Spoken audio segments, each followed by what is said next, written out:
My name is not Scott Galloway, although we share the same haircut. My name is Pablo Doritas, and I'm incredibly excited about tonight's conversation with the one and only Scott Galloway. We like to think of him as one of the foremost thinkers of our time. And what are we going to discuss? His new New York Times best-selling book, Notes on Being a Man, which covers modern masculinity. So get ready, strap in. We're going to have one hell of a conversation.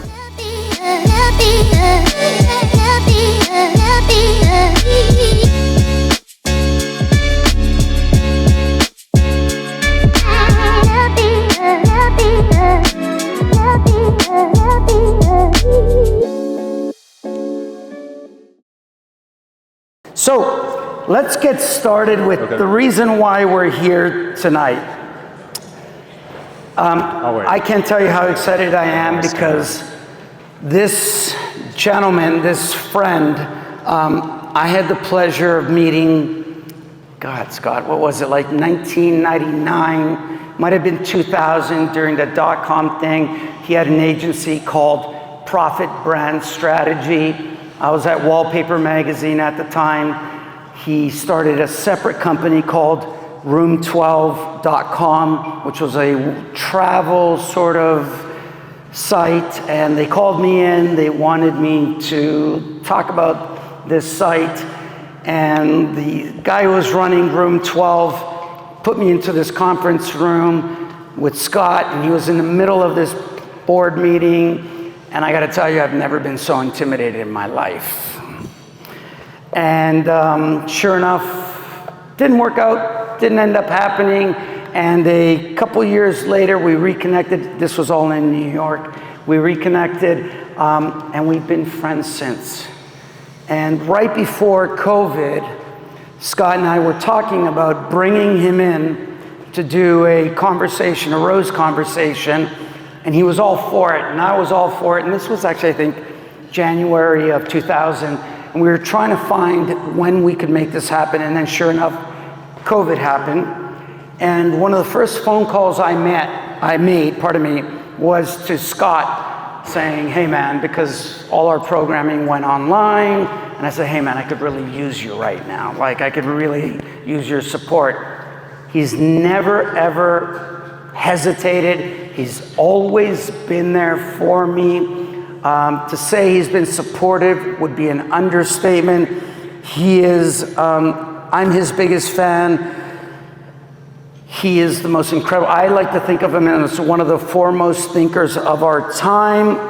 And fortunately, I think a lot of you would agree, because his stock seems to be getting higher and higher and higher. This is the 5th year we brought him in. And Scott, I think you broke the record for attendance at a Vienna Rose event. So let's give it up to Scott for doing that. Yeah. So hold on, Scott, not yet, buddy, hold on. I gotta introduce you properly. So allow me, Scott, to read your bio, although I feel like it's not necessary, but Scott Galloway is professor of marketing at NYU's Stern School of Business, and he's a serial entrepreneur. He was named one of the world's best business professors by Poets and Quants. Scott has founded 9 companies, including Profit Brand Strategy, Red Envelope L2, Section AI. He is a New York Times best-selling author of The Four, The Algebra of Happiness, Post-Corona, Adrift, America in 100 Charts, and The Algebra of Wealth. His most recent book, Notes on Being a Man, has reached #1 on New York Times best-selling lists. Scott has served on the boards of directors for the New York Times, Urban Outfitters, Berkeley Haas School of Business, Panera Bread, The Ledger, and so many other companies. He has won multiple Webby and Best Podcast awards, and his books have been translated into 28 languages. Across his Prof G podcast, Prof G Markets, and Pivot podcasts, as well as No Mercy, No Malice newsletter, and his YouTube channel, Scott has reached more than millions and millions of people. Lastly, I want to say what's really important is all of his speaking fees, including this one, has been donated to charities that address teen suicide prevention and vocational training for young adults. Since 2021, Scott has donated more than $18.2 million.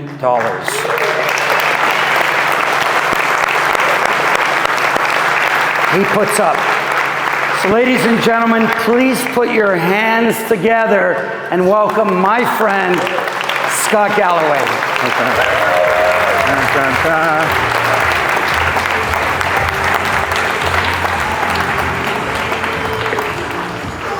Thanks, brother. Thanks. So great. Thanks, buddy. Oh, amigo, where do we begin?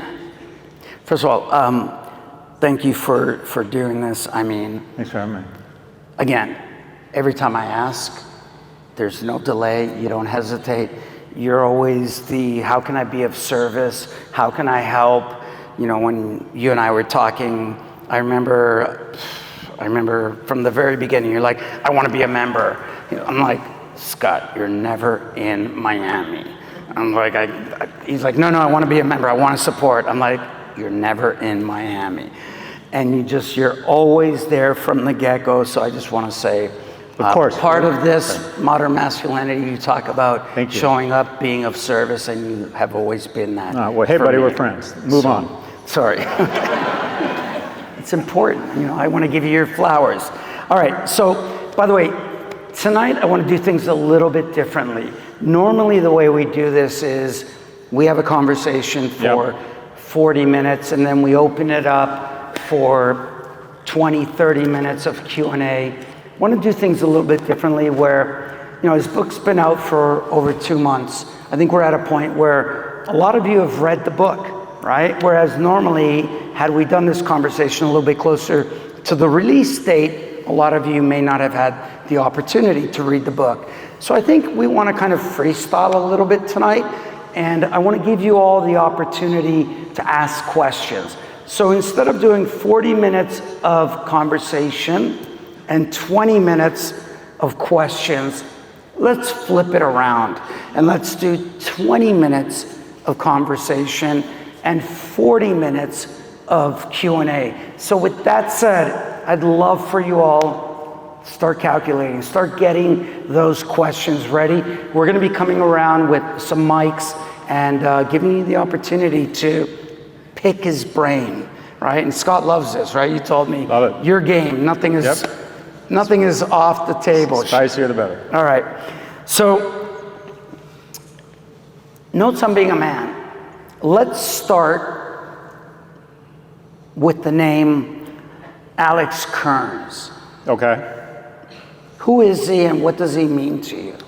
It's a generous question. That's how I got kind of started in this. So Alex Kearns was a 19-year-old. So I gotta apologize. At some point I'm gonna get emotional here. I had a lower bleph. I had my eyes done 8 days ago, and I'm so fucking high on opiates that if I start singing or if I, like a Gabriel Garcia Marquez novel, like elevate into the skies, just know it's the drugs. Alex Kearns is a sophomore at Oklahoma State. He was trading options on Robinhood, got these errant emails saying he was down $600,000. It ended up being incorrect. He wasn't down at all. Didn't know how to dig out of that hole. Kept emailing Robinhood, who I would describe as mendacious fucks, and didn't hear anything back. Took his own life the next morning. And I reached out to the family, and I started, it kind of inspired this deep dive around young men. And I got kind of, I guess, a little bit, obsessed is the wrong word, but the data is just stark. If you walk into a morgue and there's 5 men who've died by suicide, 5 people who've died by suicide, 4 men. In the next 5 years, we're probably gonna have 2 female college grads for every male college grad, which, by the way, in some ways reflects real progress, because it used to be 40, 60 female, male, because women were held back or discouraged from pursuing higher education, and now those barriers have been brought down. That's a wonderful thing. But 2 to 1, when it was 40-60, we decided to weigh in with programs to help level up women in college. Now that it's going to be 2 to 1, female to male, there's no discussion of any sort of programs to lift young men up. Only 1 in 3 men are in a relationship under the age of 30. 2 in 3 women under the age of 30 are in a relationship. And you think, well, that's statistically impossible, Scott. It's not, because women are dating older because they want more economically and emotionally viable men. You also have 1 in 3 men under the age of 25 are living at home. 1 in 5 men by the time they're 30 are still living at home. So, and I'm a proud Democrat, I'm a progressive, I'm gonna spend, I imagine in Southern Florida there's a mix of people here, but I'm very passionate about democratic politics. I'm moving back to the US and I'm gonna devote a great deal of my time, treasure, and talent to try to retake Congress and the White House. That's just my politics. But one of the things, I don't want to turn this too partisan, but one of the things I noticed at the Democratic National Convention was a parade of special interest groups talking about the very real struggles that these different special interest groups serve, and not one mention of the group that's fallen further faster than any group in recent history, and that's young men. If you go to the DNC's website, and they changed this, and I'll take credit for it, but if you went to the DNC's website as of 17 weeks ago, it says, who we serve, who we serve. And it explicitly lists 16 special interest groups, from seniors to veterans to disabled Americans to immigrants to the disabled. And I added it up, it's 74% of the population. And when you say you're advocating explicitly for 74% of the population, you're not advocating for 74% of the population, you're discriminating against the 26%. And the 26% are young men. And our young men are really struggling. And my biggest fans are young men. They come up and they high-five me. But my biggest supporters are, very simply, mothers. And if you have boys, you see what's going on. And that is, just have, for those of you who have boys and girls, you know, I have 2 boys, 15 and 18. You know, when the 15-year-old has a Halloween party and there's 15 boys from his class and 15 girls, the boys are dopes. They don't look at you in the eye, they're dopes. There are 3 or 4 15-year-old girls at that party who could be the junior senator from Pennsylvania. I mean, they are tall, beautiful, articulate, intelligent. Hello, Mr. Galloway. I'm 3 chapters into your book and I had some questions. A boy's brain is 18 months behind a girl's brain. So a senior, 2 seniors applying to college, I just went through this process. If you have, say, twins, 1 boy, 1 girl, the girl is effectively competing against a 10th grade girl for that spot. They're just dope. Our prefrontal cortex as men doesn't catch up. The executive kind of gas on, gas off doesn't catch up until we're 25. So we're kind of biologically behind. You also have just a series of economic, I apologize for the word salad, I'll wrap up here, but a series of economic policies that have done nothing but transfer wealth from the young to the old. And that is, people of my generation, the average 70-year-old is 72% wealthier than they were 40 years ago. The average person under the age of 40 is 24% less wealthy. 2 biggest tax deductions, mortgage interest rate and capital gains. Who owns stocks and homes? People my age, right? Who makes their money from salary and rents? Young people. So all we have done, slowly but surely, is transfer money from young to old. Why? Because old people vote, and DC is a cross between the land of the dead and the Golden Girls. And so a $40 billion child tax credit that would benefit young families gets stripped out of the infrastructure bill, but the $120 billion cost of living adjustment for Social Security flies right through. Now, the economic impairment of young people is especially hard on young men. Why? Because women are disproportionately and unfairly evaluated on their aesthetics in the mating market. Men are disproportionately and unfairly evaluated based on their economic viability.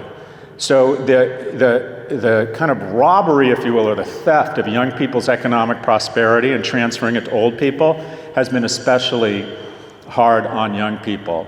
And then the chaser to all of this is big tech.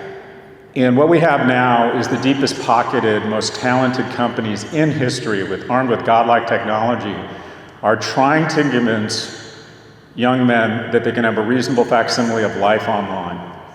Why go through the pecking order of friends when you have Discord and Reddit?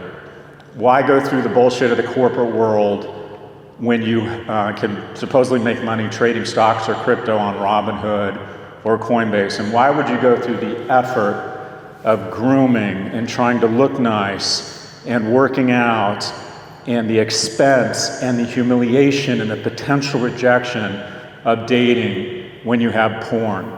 And my thesis is that we are slowly but surely, at the hands of big tech, evolving a new species of asocial, asexual males. And I think it's the biggest threat that faces society right now, because what we don't want to acknowledge is the most unstable, violent periods in history and societies all have one thing in common. Whether it's the brown shirts, whether it's members of the Taliban, and that is there's a disproportionate number of young men who have a lack of economic or romantic opportunities. And we are producing way too many of them. So this has been, as the father of sons and someone who loves data and quite frankly loves wading into dangerous waters, the more pissed off, the more ugly the comments get online for me, I raise my speaking fees because it means I'm saying something. Back to you.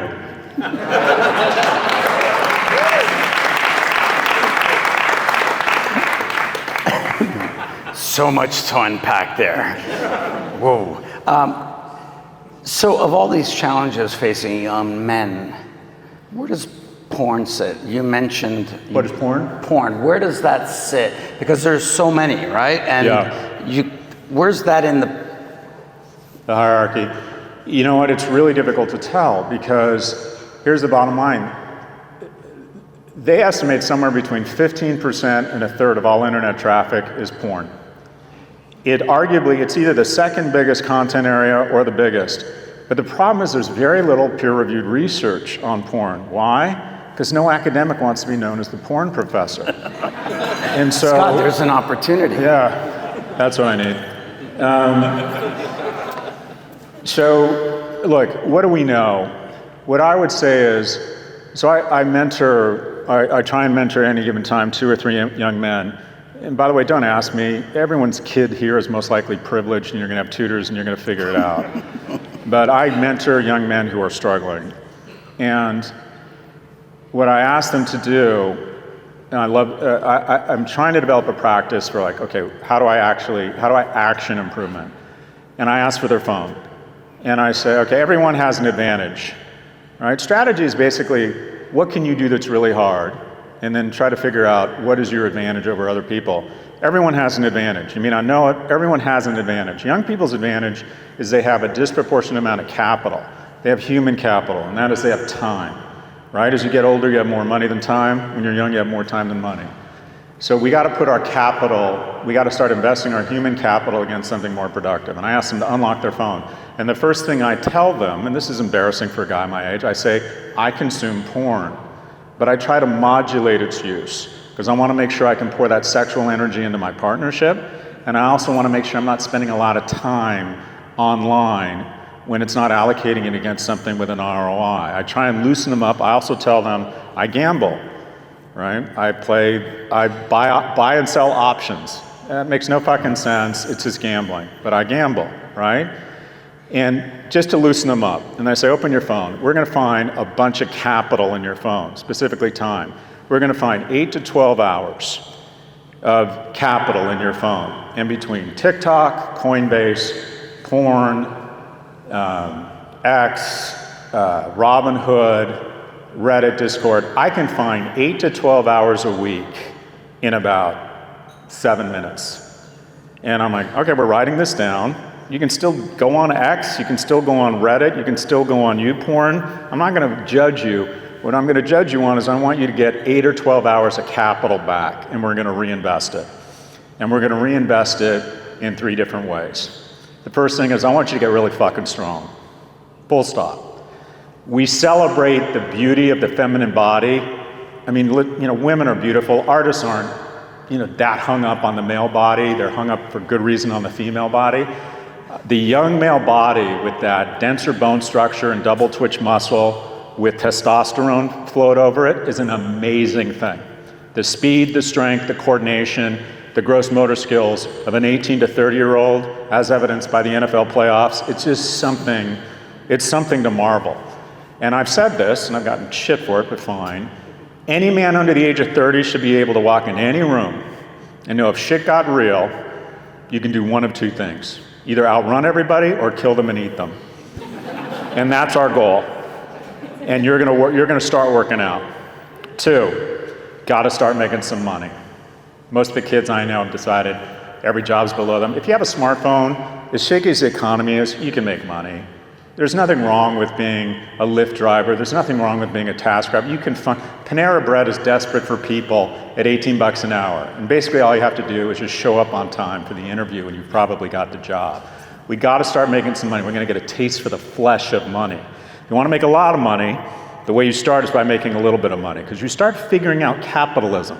You start figuring out service. You start figuring out what the market values, why you get a bigger tip here and a lesser tip here, right? How companies operate. And you start falling in love with money, which is easy to do in a capitalist society. And you think, you know what? At some point I might be able to move out of my parents' house. I can buy something. You start getting, the greed glands get going, and I think that's a good thing in a capitalist society. And then the third thing we're gonna do is we're gonna put ourselves in the agency or in the company of strangers at least once a week.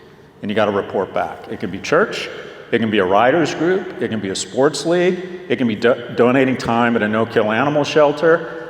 But for the first month, I need you just to show up somewhere else outside of your basement or with your family in the company of strangers. And then after that, we're gonna do the following. We're gonna do the approach. And the approach can be, hey boss, do you wanna grab a football game? You seem like a cool guy. Hey, there's a game on, you wanna watch the game? It can be a platonic approach, or if you're really up to it, it can be a romantic approach. Because every young man needs to know how to express romantic interest while making the other person feel safe, right? 45% of men 18 to 24 have never asked a woman out in person. Think about that. Just say that again. 45% of men 18 to 24 have never asked a woman out in person. And 62% of men under the age of 30 are no longer even trying to date. And here's the goal of the approach. The goal is no. Because I don't care who you're talking about. Anyone who's gotten to these amazing yeses, the only thing I can tell you about them for certain is there's been a monumental amount of no's, right? If you want to punch above your weight class economically or romantically, get out a big spoon and get ready to eat shit. Full stop. I ran for sophomore, junior, and senior class presidents in high school. I lost all 3 times. Based on my track record, I decided to run for student body president, where I went on to, wait for it, lose. I applied to 9 colleges, I got into 0. True story. I got off the wait list at appeal at UCLA. I applied to 26 jobs. I got 1 offer because the head of the Department of Fixed Income at Morgan Stanley, road crew. If you want to get to amazing, if you see a dude who's making a shit ton of money or with someone who's much hotter and higher character than him, he's either 1, got rich parents, or 2, he's willing to eat shit. I need you to learn how to eat shit. And let me just wrap up on something that's really starting to bother me is this incel movement. And there's no doubt about it, young men are facing real obstacles in the dating market right now, and we can come back to that. But the fact that they can just pull the ripcord and call themselves an incel, as if it's something aspirational and there's a political movement around it, and start blaming immigrants for their economic problems or women for the romantic problems, I know I've lost them. And let's talk about what it means to be involuntarily celibate. 80% of women throughout history have reproduced, only 40% of men. Just spoiler alert to the incel community, 99% of men for 90% of history have been involuntarily celibate. Men are much less choosy. You can tempt a man with sex when they're doing almost anything. there's alcohol here. If we drink enough, essentially every man in this audience would have sex with almost any woman. Almost every woman would have sex with none of the men.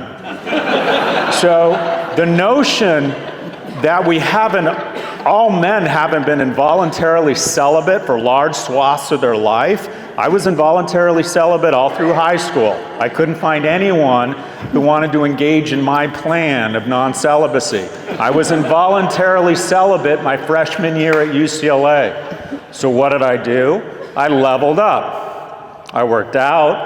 I got a plan. I started making girlfriends that could introduce me to other girls, maybe learn a little bit more about women. I'd have ridiculously awkward dates, such that the next one would be a tiny bit less ridiculously awkward. And then I found someone who was willing to be voluntarily uncelibate with me. And I can guarantee you to this fucking incel community, if you just do three things, if you work out 3 times a week, you work at least 30 hours a week, and you put yourself in the agency of, and I have data on this, strangers 3 times a month, you are in the top 5% of men under the age of 30. And if you are in the top 5% long enough, and you keep trying to improve, at some point, you will find someone to do something that is just fucking awesome, and that is be voluntarily uncelibate. But this notion that you can just give up, what if we all gave up? Do you think we were all just getting laid easily in the 80s? It wasn't like that. It wasn't like women had no standards back then. This incel movement is such like, I give up, I'm not willing to try. Well, boss, that just doesn't work. Level up.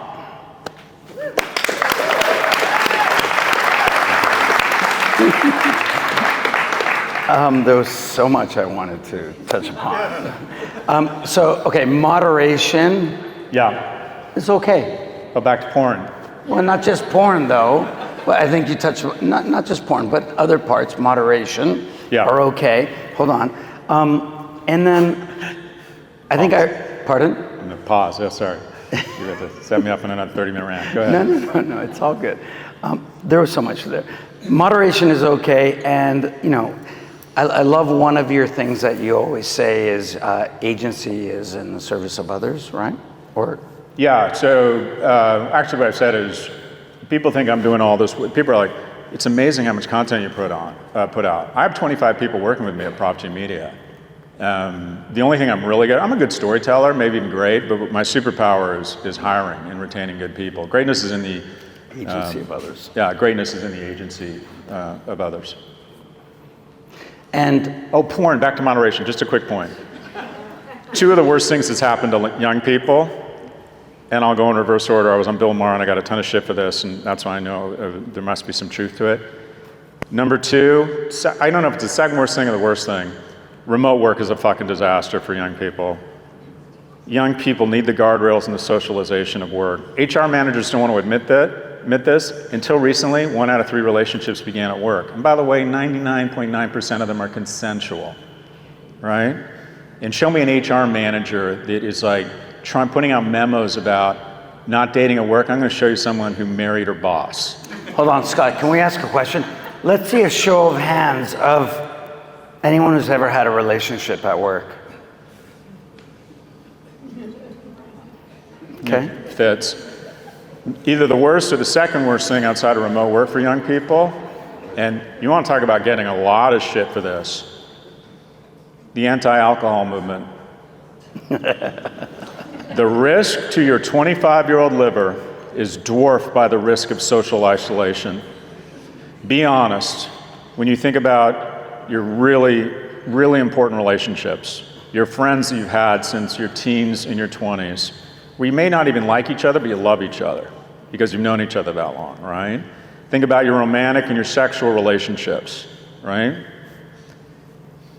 What percentage of them did alcohol play some role? I'm not talking about tequila shots. I'm talking about, I really like this woman, or I really like this guy, and yeah, a glass of wine sounds pretty good about now, right? I think the social lubricant of alcohol is actually more beneficial for 20s. If you have a history of addiction, stay away from that shit. If anyone in your life, or if you believe that it's getting in the way of other parts of your life, but the reality is 95% of the world that drinks is able to calibrate it with the rest of their lives. 6% of teenagers are clinically addicted to pills or alcohol. 24% are addicted to social media. What's the bigger danger?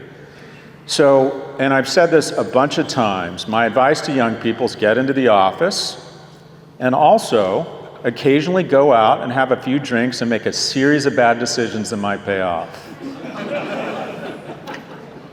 Not too bad. Well, with consent. Okay. I want to open it up because, again, we want most of this to be about you. Where are we going to start? Orlando? Right here, Paul. Paul in the front row. Hold on, Paul, 1 second. Where are parents in all of this? You mentioned the problem is the youth. Right. What about the people who are supposed to be guiding them and giving them advice? The role of parents, sure. So it's a double-sided coin because we have more single-parent homes than any nation in the world. So I don't want to say just parents in general. And by the way, I'm not shitpo. I was raised by a single immigrant mother who lived and died as secretary, lied of my life. But the reality is, and we don't want to talk about this because it's almost as if you're criticizing single mothers, and that's obviously not what I mean to do. But the moment a boy loses a male role model through death, divorce, or abandonment, at that moment, that boy is more likely to be incarcerated than graduate from college. And even just saying that boys need men in their lives was triggering a few years ago. I can't tell you the shit I got for saying, well, you mean women can't raise men? Yeah, of course. But they meant boys need men. All the research is clear. What's interesting is in single-parent homes, girls have similar outcomes. Same rates of college attendance, same rates of self-harm, no higher, no lower. They're a little bit more promiscuous because they're looking for male attention in the wrong places. But for the most part, a girl raised by her mother without the benefit of a father does about the same. What it ends up is that while boys are physically stronger, they're mentally and emotionally much weaker than girls. Here's a scary stat. 2 15-year-olds, a boy and a girl, both sexually molested. Neither crime is any less heinous than the other, but the boy is 10 times more likely to kill himself later in life. Now let's talk about the nuclear home, dual parent homes, more what you would call traditional homes with 2 parents. I believe that one of the causes, and there's data around this from Jonathan Haidt, my colleague at NYU, and Gene Twenge from San Diego State, that one of the things that has led to this uptick in depression is counterintuitive. First and foremost, we think it's probably social media that makes people feel bad about themselves or creates expectations that they can't meet. But right up there, and maybe ahead of it, is not under-parenting, it's over-parenting. In sum, we underprotect kids online and we overprotect them offline. At NYU, we call it concierge parenting. We used to have a week where we'd show up early and they'd teach the profs how to be a better professor, or how to handle office hours better, or how to integrate your research. Now, typically, or a lot of times, it's about how to identify a kid who is likely to engage in self-harm. I mean, think about just how messed up that is. And what it ends up is that the over-parenting or concierge parenting or bulldozer parenting, where we, especially in this demographic group, clear out every obstacle for our kids. We use so many sanitary wipes on their lives, they don't develop their own immunities. And then they get to college and they get their first D, or they get their heart broken and they literally freak out. And think about your own childhood versus your kid's childhood. I used to leave my mom's house in Tarzana at 8 in the morning on a Saturday with a Schwinn bike, an Abu Zaba bar, and 35 cents, and she wouldn't see me for 12 or 14 hours. She had no idea where I was. And there was like a 1 in 3 chance I might get beat up by like a 13-year-old, right? Or I might have to, or I'd break into the school, or I'd get up to mischief, or, yeah, but you learn to negotiate and you learn resilience. My son, my 15-year-old is home. I live in London now. If he's more than 10 minutes home late from school, we call MI6. So the parenting thing is very situational, but what I would say just generally is that we underprotect online and we overprotect offline. We're coming right here in the center. A lot of great points in your book. Are you hoping that it prompts some changes in society so that things change 5 to 10 years from now based on this book? Thanks, that's a generous question. Yeah, I'm going to do a lot of name dropping because I'm desperate for your affirmation. In the last 48 hours, I've talked to Senators Cory Booker and Senator Mark Kelly. Senator Mark Kelly is serving on a committee, and Congress is waking up to this issue. They really, the data is just so overwhelming that they're like, okay, we got to start talking about this. So the dialogue has gotten much more productive. And they come to me and say, well, okay, fine, you've catastrophized enough, we agree, what do we do? And there's a lot of interesting things that can be done. I think if we fuck this up so badly, we can unfuck it. And I hate the resignation that these things are somehow, it's too late and there's nothing we can do about it. There's a ton of things we can do. Some ideas. I believe we should start, and this is Richard Reeves, kind of my role model around this content, from the American Institute for Boys and Men and from Brookings. I believe we should start boys in kindergarten at 6 and girls at 5. I think we should redshirt boys. They're just behind where girls are. I think we need more men in K through 12. 4 out of 5 people working in K through 12 are females. They naturally are going to champion people who remind them of themselves. If you are a boy, you are twice as likely to be suspended for the same exact behavior as a girl. If you're a black boy, you're 5 times as likely to be suspended, right? So the education system is somewhat biased against boys. When they have same-sex schools, the same-sex boys' schools immediately double the amount of recess. Boys are like dogs. If they're not tired, they can't relax. I imagine my son in his school in London sitting for 80 minutes doing French verbs, and I think this must be just absolute torture for him. Colleges, if they don't expand their freshman class faster than population growth, they should lose their tax-free status. Because they've decided that they're not public servants, they're mez bags. Dartmouth has an $8 billion endowment. They let in 1,100 freshman kids, which is what a good Starbucks serves in a weekend. They're in the middle of fucking nowhere. They could let in 11,000 kids. But because me and my colleagues are so corrupt, we've decided to employ this LVMH rejectionist bullshit strategy of artificially sequestering supply or artificially constraining supply such that the recent grads, the alumni, and the faculty can feel important. And what happens when the dean of NYU announces that we rejected 91% of our applicants? We applaud. Imagine that. Imagine the head of a homeless shelter bragging that he or she turned away 9 in 10 people last night.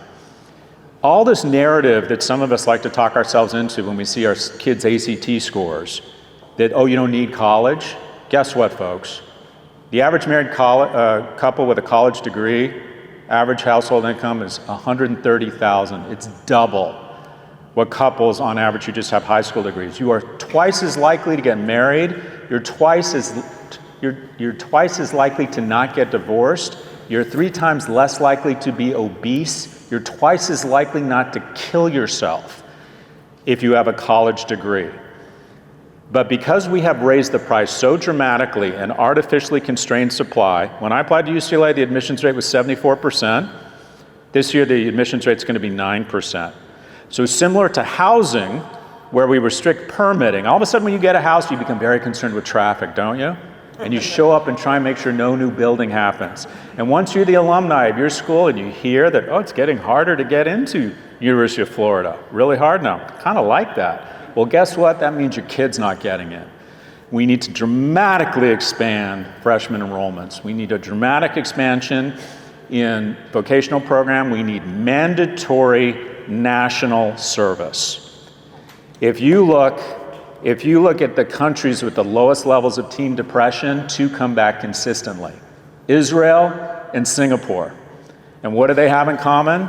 Mandatory national service. Singapore is the most religiously diverse nation on earth, and their prime minister very, very deftly and shrewdly said in the 50s and 60s, we're going to have ethnic wars and clashes if we don't get people to start revering the flag above else. Why did we have so much prosperity and great legislation in the 60s, 50s, 60s, and 70s? Because the majority of our lawmakers had served in the same uniform. Men and women 18 to 20. I was just in Israel. I was with an IDF battalion, 180 beautiful young men and women, fit, learning how to handle very dangerous equipment, learning how to be not quite frankly judgmental. And you want to talk about the job that turns you into an anti-racist. When there's bullets flying over your head and there's someone next to you, you could give a shit about their race, their sexual orientation, or who their dad is. It's a pure evaluation on character and competence. And these Israeli kids also, and these Singaporean kids, they find their friends, their mentors, their mates. And there's a lot of us who at the age of 18 to 20 could really years to years. And I'm not suggesting it just should be military service. It could be healthcare, senior care. It could be being a smoke jumper. It could be working at an animal shelter. It could be taking care of one of our great national parks, whatever it might be, but you get rotated around the nation and you meet kids from different ethnic, income, demographic backgrounds, different income levels. We have to raise a generation of kids that start loving America again, because it'll happen. If you get out there, you generally find Americans are wonderful. They're just wonderful. We're not that divided, we're just being divided by algorithms that profit off of it. I think we need to have a more progressive tax structure. I think anyone under the age of 30 for the next 20 years should have a tax holiday similar to what they're doing in Portugal. We need to eliminate capital gains and mortgage interest tax deductions. That's just a transfer of wealth from young to old. There are a ton of things we can do to restore the mental health and prosperity of young people. Thanks for the question. Pamela, you have the mic? I think it's on. Hey, your eyes look amazing. So my question is this. In the science world, mammals, the male of any mammal species mates, on average, about 50%. 50% get to mate. Yeah. Okay? Now, It's close for humans. It's 40%. well, you made the comment that now Yep. 40% of males are not mating. And you made it sounding like this is a calamity. So let's take a step back. Now, Okay. in society, which has existed for anywhere between 10 to 20,000 years, where we've had like Yeah. society and culture, why would it be that humans, males, have the opportunity to mate so much more than the average man? The answer is because of societal norms, rules, and religions that we made between 10 and 20,000 years ago. Now, it's taken 10 to 20,000 years Yep. for the thumb to come off the scale. That thumb has been on the scale on the weight of males. All of those rules have been made so that males could, in essence, procreate than they would without them.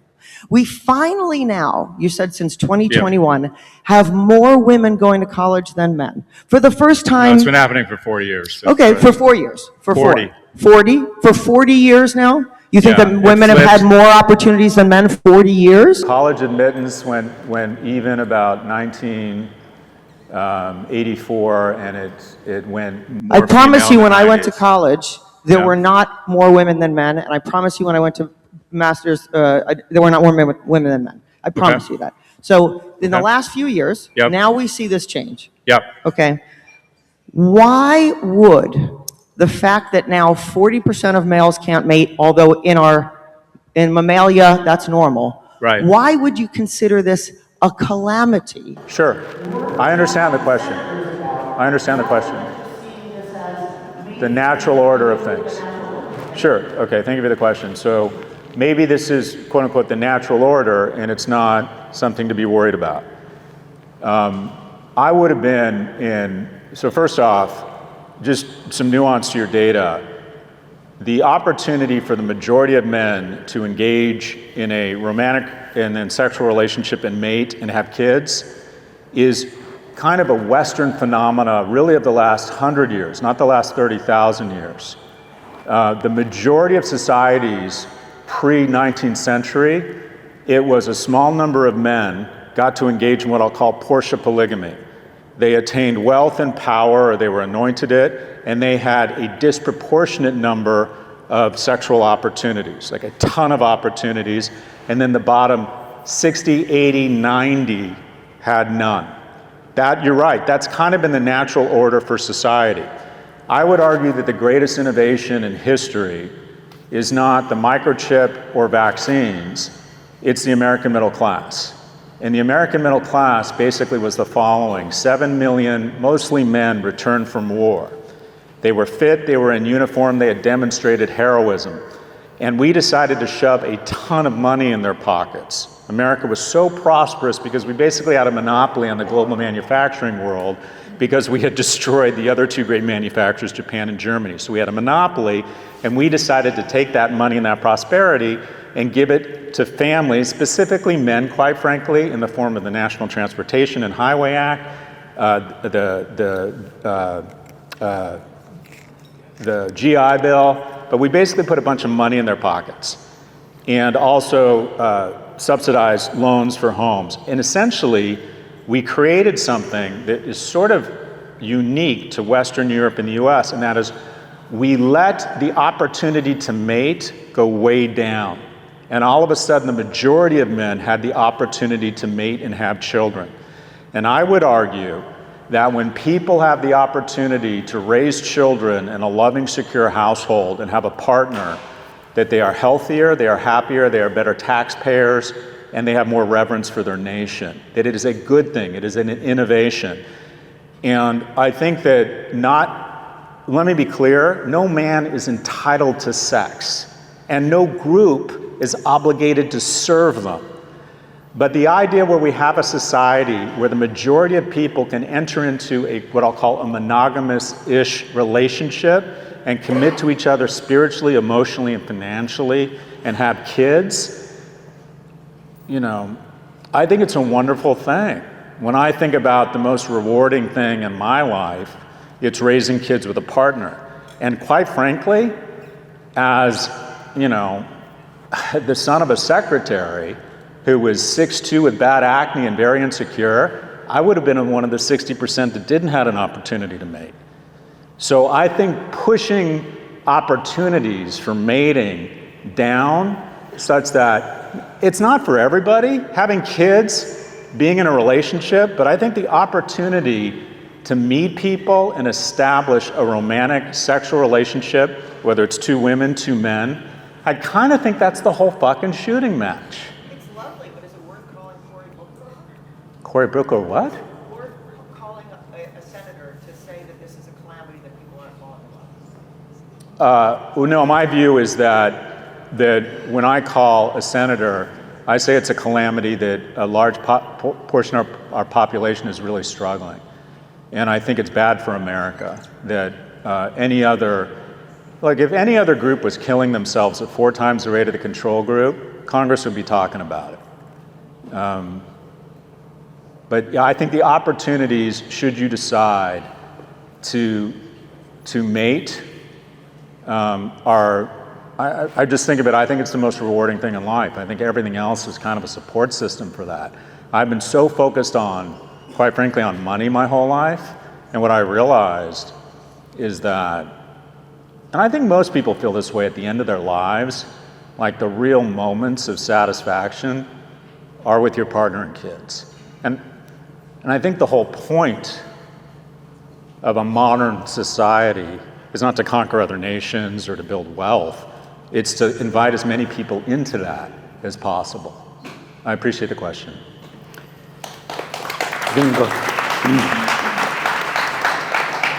So I think one of the great things about your messages are that they are politically agnostic. And you find people on both sides really resonating with what you say. And we know you're not running for president, and I think that's a terrible mistake, but I won't argue with you. But are you going to help Democrats win elections with more than just your pocketbook? Because we need people like you involved in politics behind the scenes and not in front of the camera, because Democrats don't know how to win elections. So we really, I guess my question is, like, what involvement are you going to get involved? How are you going to get involved in politics going forward beyond money? Yeah, I'm very involved. I'm also involved in getting some moderate Republicans elected. So I'm just curious, which modern, I didn't even know there were modern. there's not a ton of them. There's a lot running. There's not a ton left right now in elected House. But anyways, I'm decent friends with, I think there are some outstanding Republican elected officials. I'm a raging moderate, and I think that we have, anyways, I'm very involved. I spend a decent amount of my time trying to coach around messaging and getting involved. So I'm very committed. But what I'm doing more recently is coaching them on talking points. And then quite frankly, I can't figure out if they listen to me because they really listen to me or they just want my money. I don't know. But I'm very involved and very committed to it.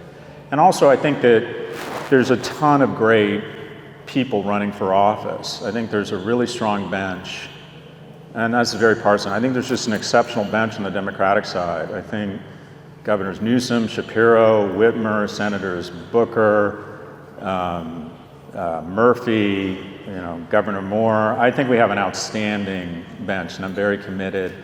I also think there's some very decent Republicans who could come out of the woodwork and be good presidents.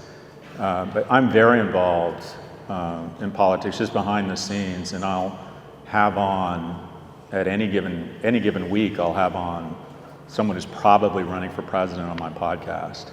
But yeah, I'm very involved. We're going 1 o'clock, almost 2 o'clock. Kevin. I don't get nervous often. By the way, Scott, can I just say, if I can preface this. No, you stand up. Kevin, you stand up.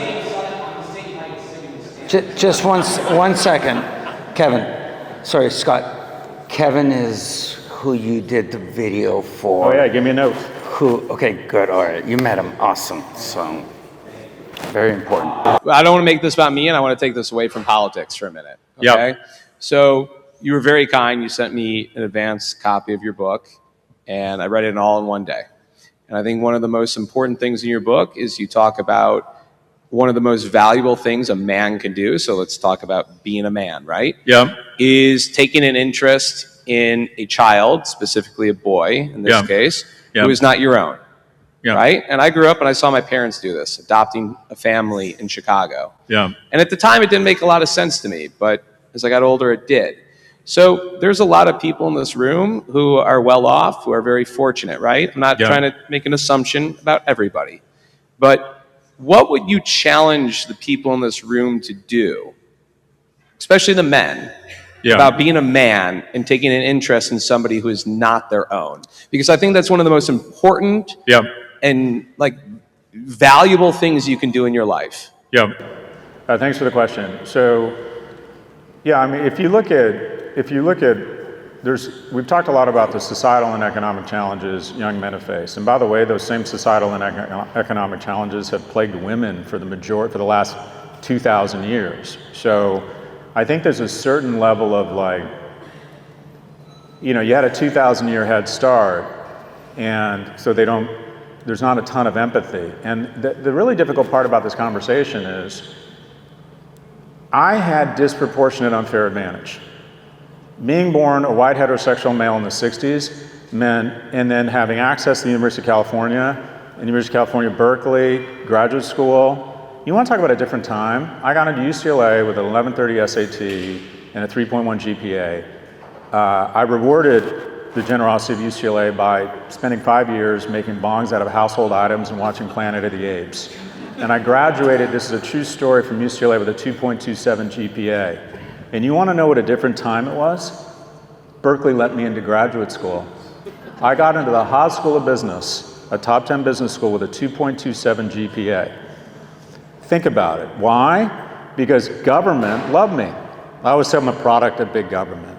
I got assisted lunch. I got Pell Grants. I came of age during the internet with DARPA, financed by middle-class households, this communications networks for when the Ruskies bombed us, and made a bunch of money. And because of the color of my skin, my sexual orientation, and my gender, I was able to raise, quite frankly, tens and then hundreds of millions of dollars. And it never dawned on me, why aren't women raising money? Why isn't this cool dude I met who happens to be black, who happens to be homosexual, why isn't he raising money on Sand Hill Road? Like, it just didn't even dawn on me how much other groups had been excluded. We have a remarkable victory in the progress of not only women, but how people have been, mostly lifted up in different special interest groups. The collective victory and the reality now is the following. In America today, in terms of opportunities, you'd rather be born gay or non-white than poor. 6 years ago, the academic gap between black and white was double what it was between rich and poor. That's flipped. So things have changed dramatically, which, by the way, is a victory. But going back to my unearned advantage, I find that my unearned privilege, that 19-year-old males are paying the price for it, that there's a lack of empathy for them because of the unearned privilege I have, which leads me to a long-winded answer, and that is, men of my generation have a debt, right? We got unfair advantage. We have a debt.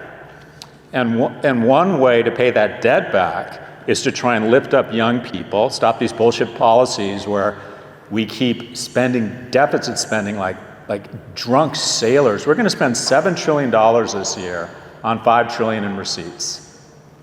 George Washington, George Bush, $7 trillion in deficits. Since George Bush, 30 trillion. Where's that 30 trillion gone? In the pockets of many of us, definitely in my pocket, in the pockets of corporations, in the top 10%, and probably 24 of the 30 trillion has gone in the top 1%. So I have a debt, and one easy way to kind of start to chip away at that debt, and I'm very cognizant of it. As you get older, the good news is you become more thoughtful. The bad news is you become more thoughtful. And this really does weigh on me, the debt I have. One easy way is to get involved in the life of a boy that isn't yours. And there's a few things that get in the way of that. One, there's a taboo because of the Catholic Church and Michael Jackson, that if you get involved in a young boy's life, it means there's something wrong with you. There are a lot of 30-something dudes who have love to give, fraternal and paternal, but are worried that they're going to be suspected of something if they get involved in a young boy's life. That's just not true. Get involved in a young boy's life. You also think, oh, I need to be a CEO or an adolescent psychiatrist. I can speak from experience. It is the easiest job in the world to be a mentor to a young man. They're such fucking idiots. No. This is seriously a question I've had recently. No. And this is the answer. No, you cannot survive on pineapple juice and creatine. No. I don't care what documentary you had, you should not move to Alaska right now without a job. Just don't do that. Don't do that, right? You got a good job, just stay put. Just being in their life, just showing up, and just showing an interest, you immediately start to add value. So I'll wrap up the call to action is among men. I think the ultimate expression of masculinity is to get involved in the life of a kid, I'm gonna open it up to girls, of a kid who isn't biologically yours. And you know what? Men aren't stepping up. In New York, there are 3 times as many women applying to be big sisters as there are men applying to be big brothers. So the bottom line is, men who are successful, if we want better men, we have to be better men.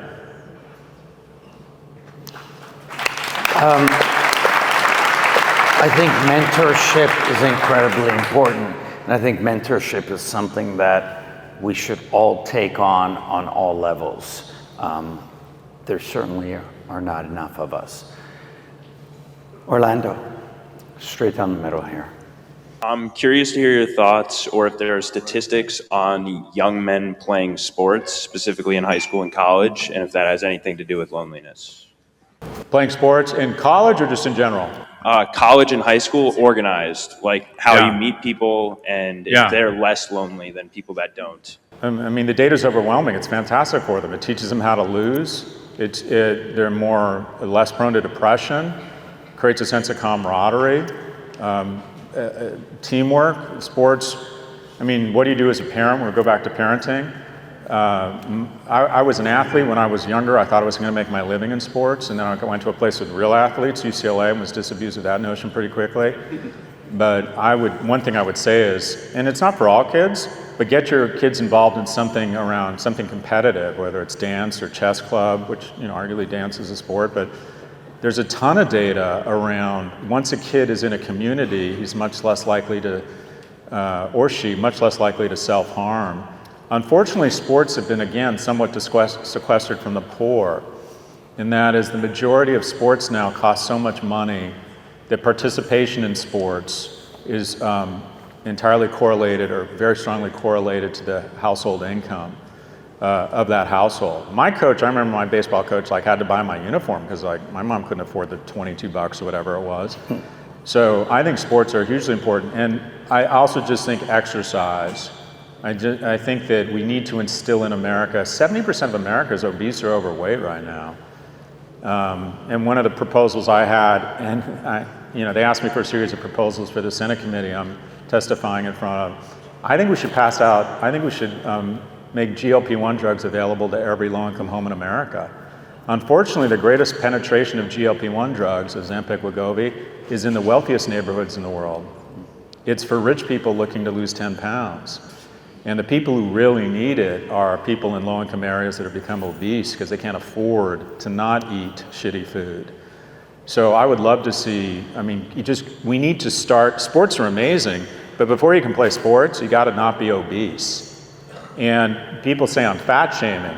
You're not when there was money around obesity, do you realize how much money corporations make off of you being obese? And you're not obese because when you're in high-income areas, the obesity rates, 70% of America is obese or overweight. The only thing we share is America. It's not a political party. It's not a religion. It's obesity and being overweight. 70% of America. Go to Disneyland and see America. It is scary, but there's so much money in it. From the diabetes industrial complex, whether it's pharmaceuticals or hip replacement companies or hospital networks, that we've decided to romanticize it. You're finding your truth. No, you're not. You're finding a fucking ventilator. 92% of people who died from COVID had at least one, if not two, comorbidities related to obesity. We need to be incredibly fit as a nation, and we have this unbelievable technology called GLP-1s. But again, we saw an opportunity to monetize it, and I'm not suggesting they should have to give it away. But if you really wanted to change the face of America from an economic standpoint in the next 10 years and reduce the deficit, we spend $13,000 a year per person on health care. The other 6 of the G7 nations spend $6,500. I know Dan is here. Dan probably can comment on this. A lot of those costs are driven because we've decided to monetize health care. And one of the ways we monetize health care, in my view, is treating and pretending that diabetes and obesity is somehow something aspirational, and that you're fat shaming if you bring up the fact that, no, America needs to lose a massive amount of weight. If there was anything, if you took that 13,000 and took it to 6,500, deficit solved. Every economic plan I've worked through, I'm writing a book called Project 2028, I can't get to any meaningful reduction in the deficit unless we approach healthcare. And I can't get to any meaningful reduction in healthcare unless we, one, nationalize it, because 45 cents on the dollar goes to profits or administration, and 2, we address obesity. I don't know how I got here. What was the question?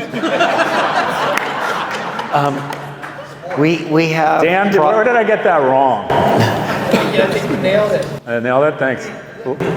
So about 85% of the $5 trillion we spend on healthcare is from avoidable diseases, most of them related to obesity. Thank you, Dan. Dan wrote Blue Zones. Dan Buettner, by the way.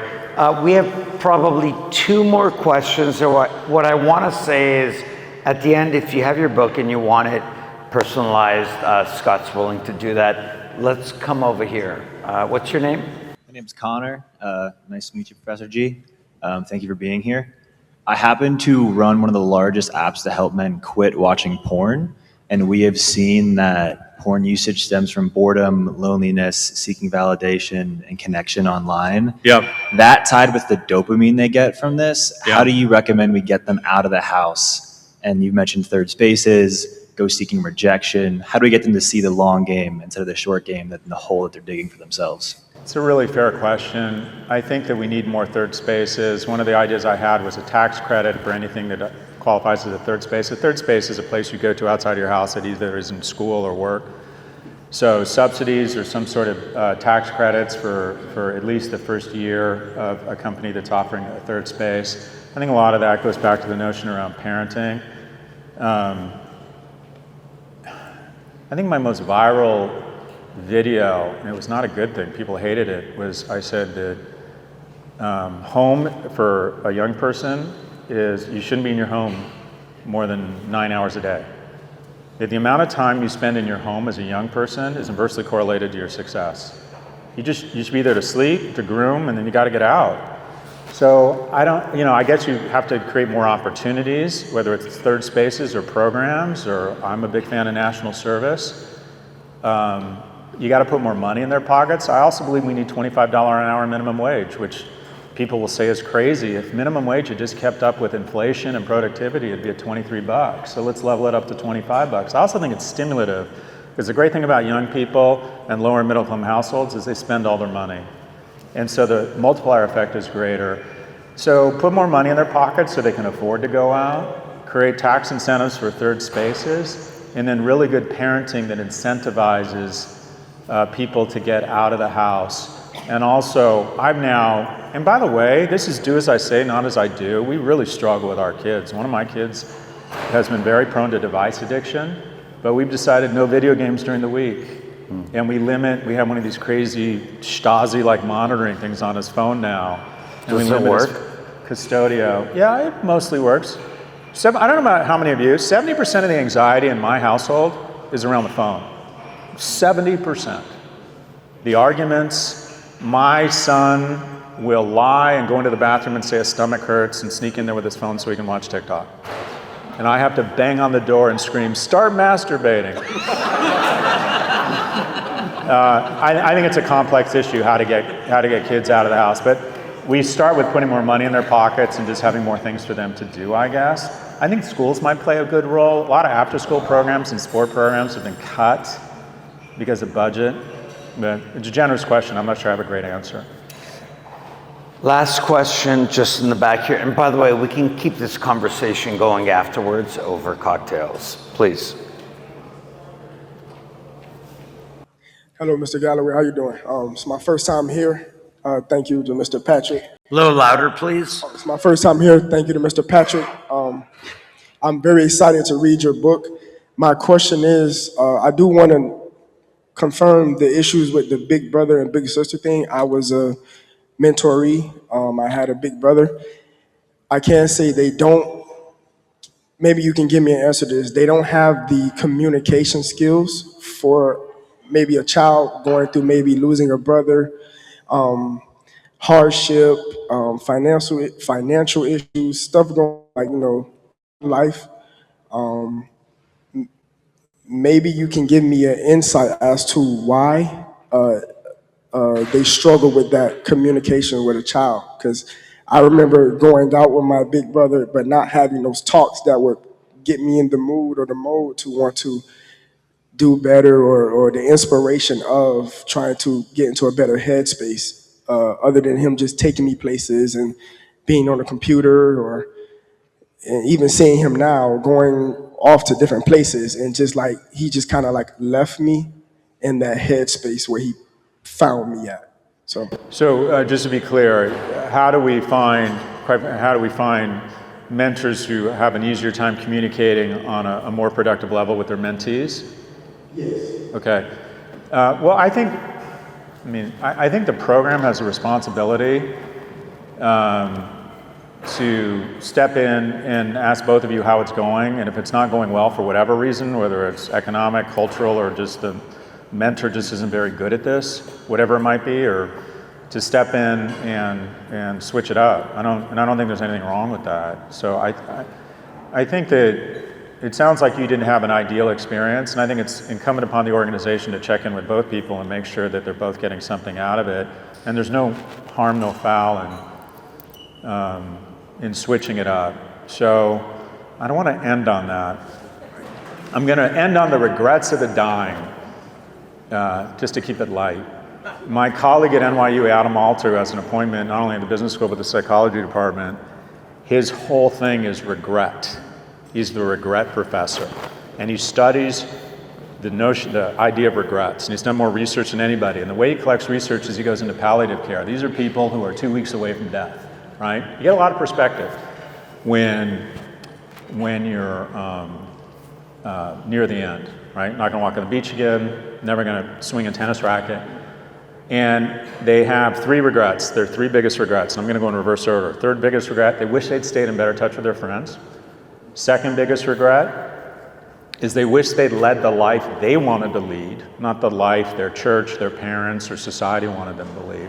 But their number 1 regret is they wish they hadn't been so hard on themselves. And the message I would have, there aren't that many young men here, but the message I would have for young people, and talk to anyone a little bit older will validate this. When you look back on your failures, your disappointments, whether you get laid off, whether you have unrequited love, whatever it might be, you make a bad investment, when you look back on it, you're not going to regret the thing, you're not going to regret the disappointment, you're going to regret how upset you were. The majority of your success and your failure is not your fault. When you kill it, when you're in a good relationship, when you're making a lot of money, when you have an investment that doubles, realize a lot of that is not your fault. And you're really fortunate, and be humble and try and pay it back. And at the same time, when you have things don't work out, also realize a lot of that isn't your fault and forgive yourself.